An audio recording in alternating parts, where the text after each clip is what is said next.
Hi friends, പുതിയൊരു വീഡിയോയിലേക്ക് സ്വാഗതം. എല്ലാ കൂട്ടുകാർക്കും വലിയ പെരുന്നാൾ ആശംസകൾ. അപ്പോൾ ഇന്നത്തെ നമ്മുടെ വീഡിയോ എന്ന് പറഞ്ഞു കഴിഞ്ഞാൽ നമ്മുടെ പെരുന്നാൾ ദിവസത്തെ ചെറിയ ചെറിയ വിശേഷങ്ങളാണ് കേട്ടോ. നമ്മുടെ ചാനൽ ആദ്യമായിട്ട് കാണുന്ന കൂട്ടുകാരൊക്കെ ഉണ്ടെങ്കിൽ ഒന്ന് സബ്സ്ക്രൈബ് ചെയ്ത് സപ്പോർട്ട് ചെയ്യാൻ മറക്കരുത്. ഈ വീഡിയോ നിങ്ങൾക്ക് ഇഷ്ടപ്പെട്ട ലൈക്കും ഷെയറും കമൻറ്റും ചെയ്ത് എന്നെ ഒന്ന് സപ്പോർട്ട് ചെയ്യണേ. ഞാൻ പറഞ്ഞല്ലോ, ഇന്നത്തെ വീഡിയോ എന്ന് പറഞ്ഞാൽ റെസിപ്പി വീഡിയോകളൊന്നുമല്ല, വലിയ പെരുന്നാൾ ദിവസത്തെ കുറച്ച് വിശേഷങ്ങളാണ് കാണിക്കുന്നത്. അപ്പോൾ ഇതേണ്ട രാവിലെ കാക്കും മോനും പള്ളിയിൽ പോകാനായിട്ട് ഷർട്ടൊക്കെ ഒന്ന് അയൺ ചെയ്ത് കൊടുക്കുക. നമ്മളെല്ലാ പെരുന്നാളിനും ഒന്നും പുതിയതെടുക്കുകയില്ല കേട്ടോ. ചെറിയ പെരുന്നാളിന് പുതിയതെടുത്തത് കൊണ്ട് തന്നെ നമ്മൾ വലിയ പെരുന്നാളിന് പുതിയതെടുത്തിട്ടില്ല. അത്യാവശ്യം ഉള്ളത് ഏറ്റവും പുതിയതായ ഷർട്ടൊക്കെ എടുത്ത് തേച്ച് അവർ പള്ളിയിൽ പൊക്കോളും. ഇവിടെ രാവിലെ 7:30-ക്കാണ് പെരുന്നാൾ നമസ്കാരം പറഞ്ഞിരിക്കുന്നത്. അതിനെ രാവിലെ വിളിച്ചെഴുന്നേത് കൊണ്ട് തന്നെ മൊത്തത്തിൽ എല്ലാ കാര്യങ്ങളും താമസിച്ചെന്ന് പറയാം. ഈ രാവിലെ വാപ്പിയുടെ കൂടെ പള്ളിയിൽ പോകണം, എന്നെ വിളിക്കണമെന്ന് പറഞ്ഞിട്ടൊക്കെ കിടന്നാണ്. പക്ഷേ എന്തോ എഴുന്നേക്കാനായിട്ട് ഒരുപാട് താമസിച്ചു. രാത്രി കിടക്കാൻ നല്ലതുപോലെ താമസിച്ചു, അതുകൊണ്ടാണ് എഴുന്നേക്കാൻ താമസിച്ചത്. സാധാരണ നേരത്തെ കയറ്റി കിടത്തുന്നതാണ്. ഇന്നലെ നേരത്തെ കയറി കിടക്കാൻ പറഞ്ഞിട്ടും കിടക്കുന്നുമില്ലായിരുന്നു. അതുപോലെ തന്നെ ഓരോരോ കാര്യങ്ങളൊക്കെ ചെയ്ത് എൻ്റെ പുറകെ നടക്കുമായിരുന്നു. ഞാനും കുറച്ച് കിടക്കാൻ താമസിച്ചിട്ട് പെരുന്നാളിൻ്റെ ഒരുക്കങ്ങളൊക്കെ തീർന്നിട്ടില്ലായിരുന്നു. ഞാനിവിടെ ഷർട്ട് തേച്ചാൽ ശരിയാവത്തില്ല, അതുകൊണ്ട് തന്നെ ജസ്റ്റ് ഒന്ന് ചുളുക്കം മാറ്റിയിട്ട് കൊടുക്കുന്നേ ഉള്ളൂ കേട്ടോ. ഇത് കാക്കും നല്ലതുപോലെ തേച്ചെടുത്തോളും. സമയം പോകണ്ടല്ലോ എന്ന് കരുതി ജസ്റ്റ് ഒന്ന് തേച്ചെടുത്ത് മാറ്റിയെന്ന് മാത്രം. അങ്ങനെ താണ്ട കേട്ടോ, ഭർത്താവും കാക്കും ഒക്കെ പള്ളിയിൽ പോകാനായിട്ട് റെഡി ആയിട്ടുണ്ട്. നല്ല കാലാവസ്ഥയാണ് കേട്ടോ, ഇന്ന് മഴയൊന്നും കാണുന്നില്ല, നല്ല വെയിലൊക്കെ തന്നെയാണ്. രാവിലെ 7:30 സമയം. അങ്ങനെ സലാമൊക്കെ പറഞ്ഞ് അവർ പള്ളിയിലേക്ക് ഇറങ്ങി. കാപ്പി കുടിക്കാതാണ് കേട്ടോ പള്ളിയിലേക്ക് പോയത്. വന്നിട്ട് ഇത്രയും നേരത്തെ ആയതുകൊണ്ട് തന്നെ വന്നിട്ട് കഴിക്കാം, നമുക്ക് എല്ലാവർക്കും കൂടെ ഒരുമിച്ചിരുന്ന് കഴിക്കാമെന്നൊക്കെ പറഞ്ഞിട്ടാണ് ഇറങ്ങിയത്. അതുകൊണ്ട് തന്നെ ഇവർ പോയ പുറകെ കാപ്പിയുടെ കുറച്ച് കാര്യങ്ങളൊക്കെ മുന്നോട്ട് നീക്കാനുണ്ടായിരുന്നു. മൊത്തം ആയില്ലായിരുന്നു. അതിനെ ഉണർത്താനായിട്ട് പോയത് കൊണ്ട് കാപ്പി മുഴുവനായിട്ട് റെഡിയാക്കാൻ പറ്റിയില്ല. എന്താണേലും പള്ളിയിൽ പോയിട്ട് വന്ന് കാപ്പി കുടിക്കുകയുള്ളൂ, അതുകൊണ്ട് തന്നെ കുറച്ച് താമസിച്ചതാണ്. ഇന്ന് രാവിലെ കാപ്പിക്ക് ഇടിയപ്പവും മുട്ടക്കറിയുമാണ്. അപ്പം ഞാൻ ഇടിയപ്പം ഉണ്ടാക്കിയെടുക്കുന്നത് വാഴയിലയിൽ വെച്ചിട്ടാണ് കേട്ടോ. നല്ല ടേസ്റ്റാണ് വാഴയിലയിൽ ഇടിയപ്പം വേവിച്ചെടുക്കുന്നത് കഴിക്കാനായിട്ട്. ഈ ഇലയുടെ ഒരു ഫ്ലേവറും എന്താ പറയുന്നത്, നല്ല ടേസ്റ്റ് തന്നെയാണ്. അതൊന്ന് ഉണ്ടാക്കി നോക്കണം, എന്നാലേ അത് മനസ്സിലാവുള്ളൂ കേട്ടോ. നിങ്ങളിങ്ങനെ എല്ലാം ഉണ്ടാക്കി നോക്കുന്നതെങ്കിൽ ഒന്ന് ഉണ്ടാക്കി നോക്കിയാൽ മതി. പറഞ്ഞറിയുന്നതിനേക്കാൾ കൂടുതലും നമുക്ക് കഴിച്ചറിയുന്നതിലല്ലേ നല്ലത്. ആദ്യം ഞാൻ തന്നെ ഒന്ന് ഇടിയപ്പം പിഴിയാൻ നോക്കിയതാണ്. എന്ത് ചെയ്താൽ നടക്കുകയില്ല, കാരണം മാവ് കുറച്ച് ടൈറ്റായിരുന്നു. ആ ചൂടോടുകൂടി തന്നെ പിഴിയാൻ പറ്റിയില്ല. മോനെ ഉണർത്താനും അതിൻ്റെ കാര്യങ്ങളും ബാക്കി കാര്യങ്ങളും തേക്കാനും പെറുക്കാനും ഒക്കെ പോയതുകൊണ്ട് തന്നെ മാവിൻ്റെ ചൂടും ഒന്ന് ആറിയിട്ടുണ്ട്. കാരണം അതുകൊണ്ട് തന്നെ മാവ് അത്യാവശ്യം ടൈറ്റുമായിരുന്നു. പിന്നെ ഞാൻ മോളെയും കൂടെ സഹായത്തിന് വിളിച്ച് ഞങ്ങൾ രണ്ടുപേരും കൂടെയാണ് ഇടിയപ്പം പിഴിഞ്ഞെടുത്തത്. പിഴിഞ്ഞെടുക്കാനുള്ള ഈ ഒരു ബുദ്ധിമുട്ടേ ഉണ്ടായിരുന്നുള്ളൂ. ഇടിയപ്പമൊക്കെ നല്ല സോഫ്റ്റായിരുന്നു. പള്ളി വിട്ട് വരുമ്പോൾ ചൂടോടെ കഴിക്കാവുന്ന രീതിയിൽ അത്യാവശ്യം കുറച്ചുകൂടെ സമയം കഴിഞ്ഞിട്ടാണ് ഞങ്ങൾ നിന്ന് വേവിച്ചെടുത്തത്. അങ്ങനെ 2-3 ആയിട്ട് തട്ടയിൽ വെച്ച് കൊടുത്താൽ മതി കേട്ടോ. ഈ 2 താഴെയും പിന്നെ കുറച്ച് മുകളിലും, അങ്ങനെ ഒരുമിച്ച് വെക്കുമ്പോൾ അല്ലെങ്കിൽ നമുക്ക് വേവാനായിട്ട് താമസം കാണിക്കും. താമസം കാണിക്കുമ്പോൾ മാത്രമല്ല ഒരുമാതിരി അട പോലെ ആയിപ്പോവും. അപ്പോൾ 2 പുഴുങ്ങിയെടുക്കാമെന്ന് വിചാരിച്ചു. നമ്മൾ ഇടിയപ്പം ഉണ്ടാക്കുമ്പോൾ ആദ്യം വാഴയിലയിലൊന്ന് തേങ്ങയിടും, അതിന് ശേഷം ഇടിയപ്പം പിഴിഞ്ഞ് കഴിഞ്ഞ് വേണമെങ്കിൽ നടുക്ക് ഭാഗത്തും കൂടെ തേങ്ങയിടാം, അല്ലെങ്കിൽ ഏറ്റവും ടോപ്പ് ഭാഗത്തും കൂടെ തേങ്ങയിടാം കേട്ടോ. നല്ല ടേസ്റ്റ് ആയിരിക്കും. അങ്ങനെയാണ് ഇവിടെ നമ്മൾ ഇടിയപ്പം ഉണ്ടാക്കിയെടുക്കുന്നത്. ഞാൻ വേറെ യൂട്യൂബ് ചാനലിലൊക്കെ കണ്ടിരുന്നു ഇടിയപ്പത്തിനകത്ത് തേങ്ങ ഇടാതെ ഇടിയപ്പം ഉണ്ടാക്കിയെടുക്കുന്നത്. അതിൻ്റെ ടേസ്റ്റ് എങ്ങനെയായിരിക്കുമെന്ന് എനിക്കറിയില്ല. എന്തായാലും ഇങ്ങനെ ഇടിയപ്പം ഉണ്ടാക്കിയെടുക്കുമ്പോഴത്തേന് സൂപ്പർ ടേസ്റ്റായിട്ട് കിട്ടും. ഇടിയപ്പം എല്ലാം ഇവിടെ വെന്ത് വന്നിട്ടുണ്ട് കേട്ടോ. ഇല വെന്താലുടൻ വേണമെങ്കിൽ മാറ്റാം, ഞാനിവിടെ മാറ്റിയല്ല. പ്ലേറ്റിൽ ഇടിയപ്പം എടുത്ത് വെക്കുമ്പോഴും ഈ ഇലയോടുകൂടി തന്നെ വെക്കും. അതിലേക്ക് കറിയൊക്കെ കൊഴിച്ച് കഴിക്കുമ്പോഴത്തേന് ആ ഇലയുടെ വാടിയ ഒരു ടേസ്റ്റും മണവും എല്ലാം കൂടെ ഉണ്ട്, അടിപൊളിയാണ്.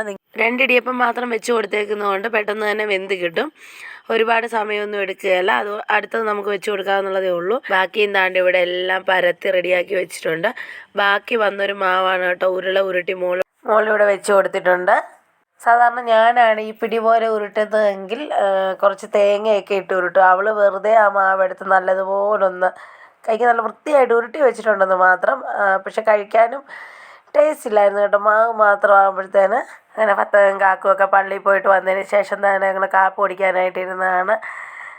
നല്ല സൂപ്പർ ഇടിയപ്പവും മുട്ടക്കറിയാണ് വെച്ചത്. ഉരുളക്കിഴങ്ങ് കറിക്കകത്ത് മുട്ട പുഴുങ്ങിയിട്ട് അങ്ങനെയാണ് മുട്ടക്കറിയായിട്ട് വെച്ചത്. കഴിഞ്ഞ ദിവസം വന്ന ജലദോഷം നല്ല ബുദ്ധിമുട്ടുകളാണ് കേട്ടോ ഉള്ളത്. അങ്ങോട്ട് ബോഡി പെയിന്, തലവേദന, തലകറക്കം, ഇങ്ങനെ ഓരോരോ ബുദ്ധിമുട്ടുകൾ ഓരോ ദിവസവും കൂടിക്കൂടി വരുവാണ്. അതുകൊണ്ട് തന്നെ രാവിലെ ഒരുപാട് ജോലികൾ ചെയ്തിട്ടും നീങ്ങുന്നില്ലായിരുന്നു. ഒട്ടും തന്നെ പണി നീങ്ങാതെ വന്നു. അതുകൊണ്ട് തന്നെ ദാണ്ട ചോറും കറിയായ വീഡിയോ ഒന്നും ഞാൻ എടുത്തിട്ടില്ല കേട്ടോ. നമുക്കിവിടെ സാധാ ചോറും കറികളുമാണ്. ബിരിയാണിയോ തേങ്ങാച്ചോറോ ഉണ്ടാക്കിയാലൊന്നും കാക്കു കഴിക്കത്തില്ല. അതല്ലെങ്കിൽ അങ്ങനെയൊക്കെ ഉണ്ടാക്കുന്ന കൂടെ തന്നെ ഏതാണ്ട് ഇതുപോലെ സാധാ ചോറും കറികളും ഞാൻ ഉണ്ടാക്കേണ്ടി വരും. അപ്പോൾ ഇരട്ടി പണിയായതുകൊണ്ട് തന്നെ ഞാൻ എന്നാ ചെയ്തു, സാധാ ചോറ് ഇവിടെ ഉണ്ടാക്കി. വീട്ടിൽ തേങ്ങാച്ചോറാന്ന് പറഞ്ഞു. ഈ ചോറ് കഴിച്ചിട്ട് ഞാനങ്ങ് ഇറങ്ങിപ്പോകും. വീട്ടിൽ പോയി നമുക്ക് തേങ്ങാച്ചോറൊക്കെ കൂട്ടി അടിപൊളിയായിട്ട് പെരുന്നാൾ ആഘോഷിക്കും. ഇവിടെ ചോറിൻ്റെ കൂടെ ബീഫ് ഫ്രൈ ഉണ്ട്, പപ്പടം, തോരൻ, പരിപ്പ് കറി, സള്ളാസ് എല്ലാം ഉണ്ട് കേട്ടോ. പറഞ്ഞതുപോലെ തന്നെ അവിടെ ചോറൊക്കെ കൊണ്ടിട്ട് താണ്ട് ഞാൻ താഴെ വീട്ടിലേക്ക് ഇറങ്ങി വന്നു. ഇവിടെ തേങ്ങാച്ചോറും പപ്പടവും കറി, അച്ചാറ്, ഇറച്ചിക്കറി എല്ലാം ഉണ്ട് കേട്ടോ. അടിപൊളിയായിട്ട് വേണ്ട പെൺപിള്ളേർ രണ്ടുപേരും ഇരുന്ന് കഴിക്കുന്നത് കണ്ടോ. ഐറുമോളും സൈറുമോളും വിളിച്ചിട്ട് വീഡിയോയിലേക്ക് നോക്കാനായിട്ട് ഐറുമോളിന് ഭയങ്കര ബുദ്ധിമുട്ടാണ്. വീഡിയോ എടുക്കുന്നതും ഫോട്ടോ എടുക്കുന്നതും ഐറുമോൾക്ക് വലിയ താല്പര്യമുള്ള കാര്യമല്ല. അതുകൊണ്ട് തന്നെ വേണ്ട വലിയ കാര്യമായിട്ട് വീഡിയോയിലേക്ക് ശ്രദ്ധിക്കാതിരിക്കുന്നത്. അതിനുശേഷം താണ്ട അമ്മച്ചി എനിക്ക് ചോറ് വിളമ്പിത്തരുന്നതാണ്. നല്ല അടിപൊളി തേങ്ങാ ചോറും സള്ളാസ്, ഇറച്ചിക്കറിയ, ബീൻസ് പയറ് മെഴുക്കുവരട്ടിയ. ഇവിടെ ഒരുപാട് പേരുണ്ട് കേട്ടോ. നല്ല ആഘോഷമാണ്. പറയുവാണെങ്കിൽ നമ്മുടെ നാത്തൂമാരുടെ വീട്ടിൽ നിന്നും പിന്നെ വാപ്പച്ചി, അമ്മച്ചി, ഞങ്ങളെല്ലാവരും, മക്കൾ, അങ്ങനെ എല്ലാവരും തന്നെ ഭയങ്കര ആഘോഷമാണ്. അങ്ങനെ നല്ല ചോറൂണെല്ലാം കഴിഞ്ഞ് നമ്മുടെ തറവാട് വീട് തൊട്ടടുത്താണ്. അപ്പോൾ മാമച്ചിയൊക്കെ വന്നിട്ട് തിരിച്ചു പോകുമായിരുന്നു ഇന്ന്. നാളെ മക്കൾക്ക് സ്കൂളിൽ പോകേണ്ടതുകൊണ്ട് അവർ നേരത്തെ തന്നെ തിരിച്ചു പോയി. അവരിറങ്ങുന്നതിന് മുമ്പായിട്ട് അവരെ കാണാനായിട്ട് നമ്മൾ തറവാട്ട് വീട്ടിലേക്ക് വന്നിട്ടുണ്ട്. കഴിഞ്ഞ ദിവസം മക്കളെ കണ്ടെങ്കിലും വീഡിയോ ഒന്നും എടുത്തിരുന്നില്ല. എൻ്റെ കുട്ടിപ്പട്ടാളങ്ങളിലെ കുറച്ച് പേരാണ് കേട്ടോ. അപ്പം നമ്മുടെ കുട്ടിപ്പട്ടാളങ്ങൾ എല്ലാവരും എത്തിയിരുന്നില്ല. വീഡിയോ എടുക്കാനായിട്ട് പറ്റിയില്ല ഇവരെ വെച്ചിട്ട്. റിച്ചൂട്ടൻ, ഹന്നാമോള്, ദാണ്ടൻ നേഹാമോൾ ഇവിടെ ഭയങ്കര കളിയാണ് കേട്ടോ. ഒരു ഹായ് പറയാൻ പറയുമ്പോൾ ഹായ് ഒക്കെ പറയുന്നുണ്ട് അടിപൊളിയായിട്ട്. നാളെ മക്കൾക്ക് ക്ലാസ് ഉള്ളത് കൊണ്ട് തന്നെയാണ് അവരിപ്പം ഇന്ന് പെരുന്നാൾ ദിവസം ആയിക്കൊണ്ട് തന്നെ ഉച്ച കഴിഞ്ഞ് പോകുന്നത്. അങ്ങനെ വേണ്ട അവരെ യാത്രയാക്കാനായിട്ട് എല്ലാവരും തന്നെ ഇറങ്ങി നിൽപ്പുണ്ട് കേട്ടോ. സങ്കടമാണ് വന്നിട്ട് പോകുമ്പോഴത്തേക്ക്.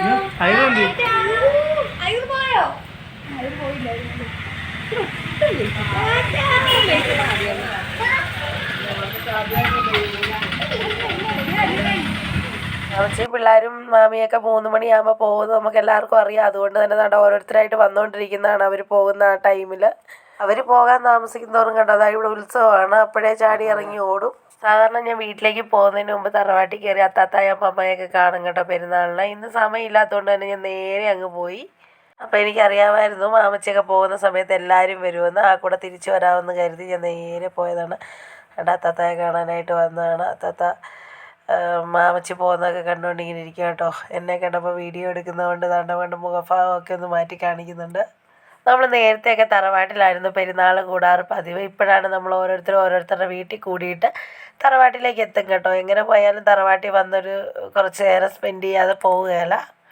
നല്ല രസമാണ് കേട്ടോ തറവാട്ടിലെ പെരുന്നാളൊക്കെ കൂടാനായിട്ട്. എല്ലാവരും ഇങ്ങനെ ഒത്തൊരുമയോടുകൂടി ഇരുന്ന് വർത്താനമൊക്കെ പറഞ്ഞ് ഫുഡൊക്കെ കഴിച്ച് വൈകുന്നേരം ഒരു 4-5 മണിയോടുകൂടിയായിരുന്നു. കുറച്ച് പേരൊക്കെ പിരിഞ്ഞു പോകും, ബാക്കിയുള്ളവരൊക്കെ പിറ്റേ ദിവസമൊക്കെ പോവുള്ളൂ. പക്ഷെ ആ ഒരു ഇതൊക്കെ പോയി. പണ്ട് കാലത്തെ പെരുന്നാളൊക്കെ ആയിരുന്നു പെരുന്നാളെന്ന് പലപ്പോഴും തോന്നിപ്പോകും. ഇപ്പം അത്ര വലിയ രസമൊന്നും പെരുന്നാളിന് തോന്നാറില്ല. അവരവരുടെ വീട്ടിലൊക്കെ അല്ലേ കൂടുന്നതും. പിന്നെ എപ്പോഴൊക്കെയോ തറവാട്ടിലൊന്ന് വന്നു പോകും കേട്ടോ, അത് പതിവാണ്. അങ്ങനെ കുറച്ച് നേരമൊക്കെ കൂടി ഇവിടെ നിന്നിട്ട് നമ്മളപ്പുറം വീട്ടിലേക്ക് തന്നെ പോയി. വീട്ടിൽ വന്ന ശേഷം എന്താണ് സൈറാമോളുടെ ചെരുപ്പ് ഇട്ടാണ്ടാണ് കേട്ടോ ഇച്ചപ്പൻ ഇവിടെ നിൽക്കുന്നത്. ആരുടെ ചെരുപ്പ് കിട്ടിയാലും ഇച്ചപ്പൻ പെറുക്കി ഇടും. നമ്മുടെയൊക്കെ ചെരുപ്പ് കൊണ്ട് ദൂരെ കളയുമെന്ന് ഞാൻ പറഞ്ഞിട്ട് ഭയങ്കര സന്തോഷമാണ് ചെരുപ്പൊക്കെ ഇട്ട് നിന്ന്. സൈറാമോൾക്കും ഐറാമോൾക്കും ഒരുപോലെ കൊണ്ടുവന്ന ചെരുപ്പാണ്. ഇപ്പോൾ സൈറാമോൾ കണ്ടുകൊണ്ട് വന്നു കഴിഞ്ഞാൽ ഓടി വന്ന് പിടിച്ച് പറിക്കുകയും ചെയ്യും. കണ്ടോ, ആ വരുന്ന ആൾ ആദ്യം പോയി നോക്കുന്നത് അവൻ്റെ കാലേ കിടക്കുന്ന ചെരുപ്പ്. കൊടുക്കത്തില്ല, കാറി കൂവി ബഹളം വെച്ച് ചെരുപ്പ് കാലത്തിൽ തൊടാൻ സമ്മതിക്കാതെ അവനെ ഓടിച്ചു. എവിടെയോ നിന്ന് കണ്ട് പാഞ്ഞ് വന്ന് ചെരുപ്പൊക്കെ തട്ടിപ്പറിച്ച് കേട്ടോ സൈറാമോള്. പാവമുണ്ട്, ഇച്ചിരി നേരം വെള്ളം വെച്ച് ആരുടെയും ഒരു ചെരുപ്പ് കിട്ടിയാൽ മതി. 2 വലിയ ചെരുപ്പൊക്കെ ഇട്ട് കൊടുത്തപ്പോൾ അതും എടുത്തുകൊണ്ട് നടക്കുന്നുണ്ട്. അവന് മനസ്സിലായത് അവനുള്ളതല്ലെന്ന്. കണ്ടോ, ഇങ്ങോട്ടും ചെരുപ്പിട്ട് തട്ടിക്കളിങ്ങ്. ഇതാണ് പുതിയ പരിപാടി. ചെരുപ്പിടും, വലിയ ചെരുപ്പേ ഇടുകയുള്ളൂ. എവിടെയെങ്കിലും പോയി അടിച്ചൂത്തി വീഴും, തിരിച്ചു വീഴും. ഇങ്ങനെ ഇച്ചപ്പൻ്റെ കാര്യം വളരെ രസമാണ്. സത്യം പറഞ്ഞു കഴിഞ്ഞാൽ ഒരുപാട് ഭാഗം ഞാൻ വീഡിയോ എടുക്കാനായിട്ട് വിട്ടുപോയി കേട്ടോ. കാരണം മറന്നു പോകുമെന്നുള്ളതാണ് ഒരു സത്യമായ കാര്യം. എന്താണേലും ഇന്നത്തെ പെരുന്നാളിൻ്റെ വിശേഷങ്ങൾ ഇത്രയൊക്കെ തന്നെയുള്ളൂ കേട്ടോ. നമുക്ക് റെസിപ്പി വീഡിയോകളൊന്നും ഞാൻ ഉൾപ്പെടുത്താഞ്ഞതാണ്. ഞാൻ പറഞ്ഞില്ലേ പെരുന്നാളായതുകൊണ്ട് അത്യാവശ്യം തിരക്കായതുകൊണ്ട് ഞാൻ ഒരുപാട് വീഡിയോ എടുക്കാനായിട്ട് നിന്ന് കഴിഞ്ഞാൽ നമുക്ക് വീട്ടിൽ ഇറങ്ങി വരവൊന്നും നടക്കുകയില്ല. അതുകൊണ്ട് തന്നെ ഞാനതൊന്നും ഉൾപ്പെടുത്താഞ്ഞത്. ഇതൊരു കുഞ്ഞു വീഡിയോ ആയിരുന്നെന്ന് എനിക്കറിയാം. നാളെ നമുക്ക് കൂടുതൽ വിശേഷങ്ങളൊക്കെ അടങ്ങുന്ന വലിയൊരു വീഡിയോ ചെയ്യാം. വീഡിയോ കൂട്ടുകാർക്ക് ഇഷ്ടപ്പെട്ടാൽ ലൈക്ക് ചെയ്യാനും ഷെയർ ചെയ്യാനും കമൻറ്റ് ചെയ്യാനൊന്നും മറക്കരുതേ. കൂടുതൽ വിശേഷങ്ങളൊക്കെ ആയിട്ട് അടുത്തൊരു വീഡിയോയിൽ കാണും വരെ ബൈ ബൈ.